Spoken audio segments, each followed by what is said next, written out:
Sud Radio Berkov dans tous ses états.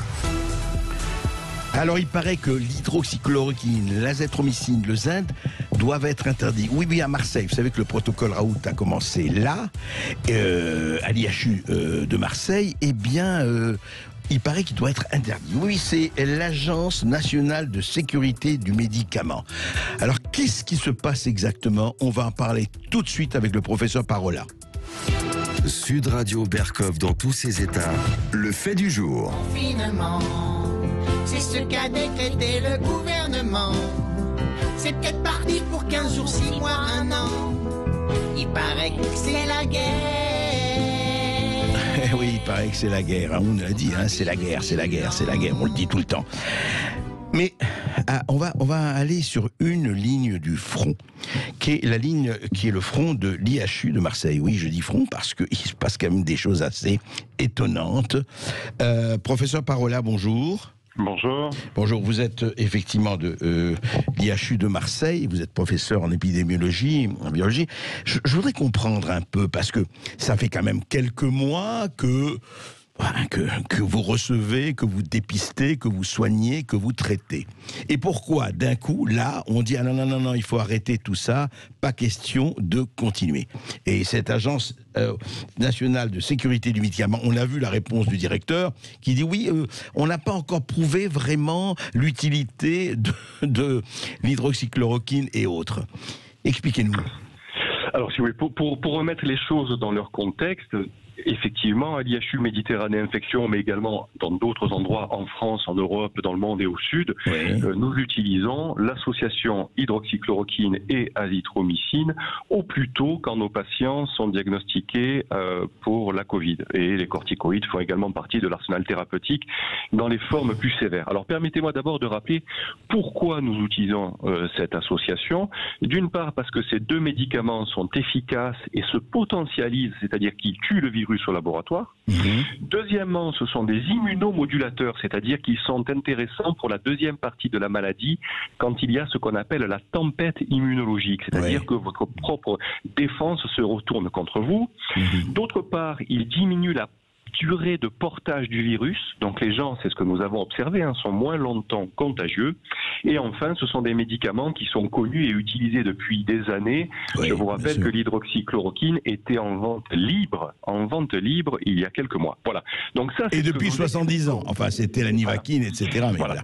Alors ça, c'est ce que nous expliquons à nos patients. Et attention, moi, en tant que médecin, je ne fais pas de recommandations. Je partage mon expérience. En tant qu'universitaire, je peux m'exprimer librement. Mais c'est comme ça que j'informe mes patients en leur disant, voilà, je peux vous traiter avec ça, ou bien avec rien d'autre que les traitements, notamment pour les cas sévères que j'ai, qui est l'oxygène. Donc le contexte, c'est celui d'une prescription qu'on appelle hors autorisation de mise sur le marché d'un médicament, mais ça concerne 20% des médicaments tout confondus. En France, c'est légal, le code de la santé publique le permet aux médecins. Donc nous sommes dans les clous quand nous faisons cela.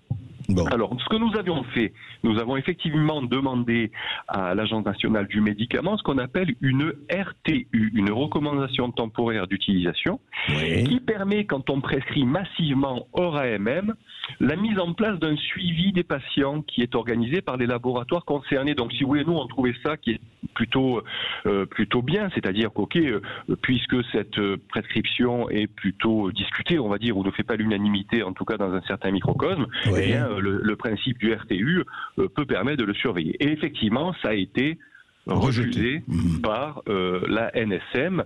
Les conséquences que cela a à avoir, bien sûr, ne nous appartiennent pas, mais effectivement, ça risque d'avoir des conséquences pour nos patients.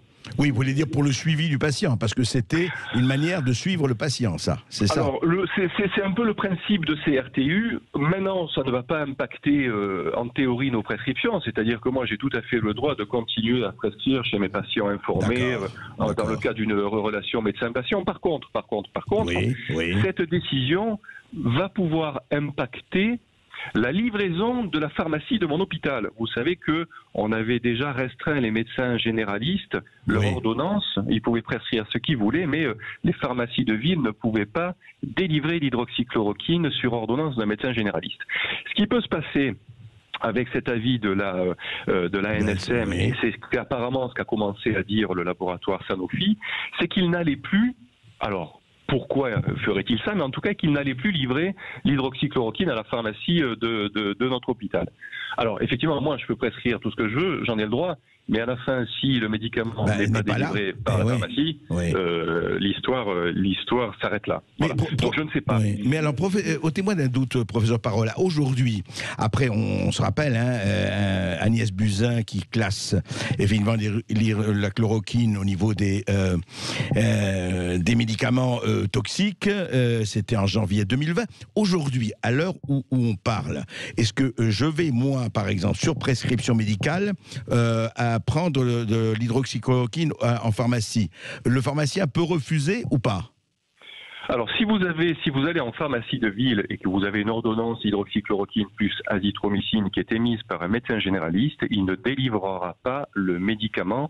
Les autorités sanitaires du pays ont interdit les pharmacies de ville de délivrer ce médicament sur ordonnance d'un médecin généraliste. D'accord. S'il est pris en charge par nos équipes, bien sûr en hospitalisation, en hospitalisation complète, mais également puisque nous avons vu ici défiler des milliers de patients positifs que nous avons traités, nous délivrions ce médicament ici. Il se peut qu'on nous en empêche, tout simplement en nous livrant plus le médicament. Est-ce que le laboratoire a décidé cela tout seul? Est-ce que les autorités sanitaires ont un avis là-dessus et ont entraîné cette décision? Je n'en sais rien. Ce que je sais, c'est que aujourd'hui, je peux soigner encore mes patients hospitalisés. Mais pas les autres. Et les patients qui sont en ambulatoire, il se peut que dans 3 jours, je ne puisse plus leur délivrer le médicament. Peut-être dans quelques jours, ça concernera également les patients hospitalisés. Et vous savez, moi, je ne suis pas magicien. J'explique à mes patients ce que je pense être le mieux pour eux dans une relation médecin-patient. Je n'ai pas de recommandation à l'échelle nationale. Je partage mes données, mais à la fin, si j'ai plus de médicaments, eh bien, je l'écrirai dans leur dossier médical en disant, voilà, ce que je pense qu'il aurait fallu faire. Je ne peux pas le faire pour telle raison. Voilà. Non mais professeur Parola, vous venez aussi à quelque chose dont j'étais pas sûr et que vous venez confirmer. C'est-à-dire qu'un médecin généraliste aujourd'hui, un médecin de ville, enfin etc., ne peut pas prescrire hydroxychloroquine plus azithromycine. C'est-à-dire il peut le prescrire, mais le pharmacien peut absolument ou doit le refuser. Oui, c'est ça, exactement. Ce que je peux faire, moi également, c'est-à-dire une prescription hors AMM, le médecin de ville peut la faire. Il y a des modalités pour faire cette prescription, mais la différence, c'est que moi, la pharmacie de l'hôpital, jusqu'à aujourd'hui, va délivrer le médicament. En médecine de ville, c'est un des exemples. Après, on peut avoir une idée et scientifiquement discuter, mais enfin, en tout cas, pour l'instant, c'est un fait. C'est un fait. Oui, allez-y. Non, mais ce qui est assez étonnant, c'est que, mais ça, ce sont peut-être des concours de circonstances, mais qu'à côté donc de cette menace pour nous d'être en rupture d'approvisionnement pour traiter nos patients comme nous pensons bien le faire, à côté de ça, nous avons reçu une information de la Direction générale de la santé, ça a fuité sur Internet, c'est un courrier qui était au départ diffusion restreinte, je ne sais pas pourquoi, mais comme quoi. L'autre médicament qui est dans les discussions pour le Covid, le Remdesivir... du laboratoire Gilead, c'est ça. Les études, y compris par des promoteurs des essais thérapeutiques en France qui l'utilisaient et qui ont dit récemment dans la presse que ça ne marchait pas, ce médicament qui est toxique, et on le sait pour la fonction rénale, vient d'être délivré aux hôpitaux en disant, écoutez, vous pouvez soigner vos patients, ça sera gratuit. Alors, entre un médicament qui est toxique et pour lequel on n'a rien prouvé et un médicament qu'on connaît depuis 50 ans, il y a effectivement une différence d'approche on ne peut pas dire qui nous échappe. Oui, et qu'on ne peut pas dire qu'il n'y a pas un problème. Comme vous dites, un médicament dont l'efficacité n'a absolument pas été assurée, on l'a vu. Et puis l'autre, c'est quand même assez bizarre. Juste une chose, vous le savez déjà, vous savez que le groupe Facebook Didier Raoult contre le versus coronavirus avait été désactivé. Il vient d'être, comme vous le savez, réactivé. Il a 500 000 membres et il vient d'être réactivé. Alors, vous voyez, il y a des pressions positives aussi, apparemment. Oui, alors vous savez, je vais être très honnête. Moi, je suis clinicien, infectiologue, je soigne les malades et j'essaye bien entendu, cette polémique, je ne vais pas dire qu'elle ne nous impacte pas et qu'elle ne m'impacte pas. J'essaye de pas trop regarder ni les médias, ni trop écouter, ni les réseaux sociaux. Donc je ne savais même pas qu'il avait été supprimé, qu'il était revenu. Tant mieux pour la liberté d'expression, si ça en fait partie. Voilà. Mais j'essaie de rester concentré sur mon travail et surtout sur les chiffres. En général, vous savez, on évite de donner notre opinion. Là, je vous explique un fait, c'est que dans la semaine, il se peut que j'ai plus de médicaments. Voilà, ça c'est un fait. Ce n'est pas rien. Ensuite, les conséquences on verra bien. Hein, je le mentionnerai, j'expliquerai aux patients, j'écrirai dans leur dossier, et puis voilà. Après, si vous voulez, nous, on regarde l'épidémie, on le teste, on regarde ce qui se passe, et puis on fait le maximum, bien entendu. Dernière question, professeur Parola. Est-ce que pour vous, et on l'entend aujourd'hui, c'est vraiment le tsunami des chiffres, moins grave que le tsunami de la maladie, mais quand même, est-ce qu'il y a, vous savez, on parle seconde vague, pas seconde vague, est-ce qu'il y a vraiment une explosion des cas, des hospitalisations, en tout cas pas de la létalité apparemment? Alors, c'est un élément très important dans les médias, en dehors d'un catastrophisme quand même, hein, qui ressort des messages médiatiques. Il y a deux choses que nous on constate, puisqu'on teste la politique qui est maintenant, heureusement, celle du pays de tester, diagnostiquer, isoler les malades et les traiter comme on peut, si vous voulez.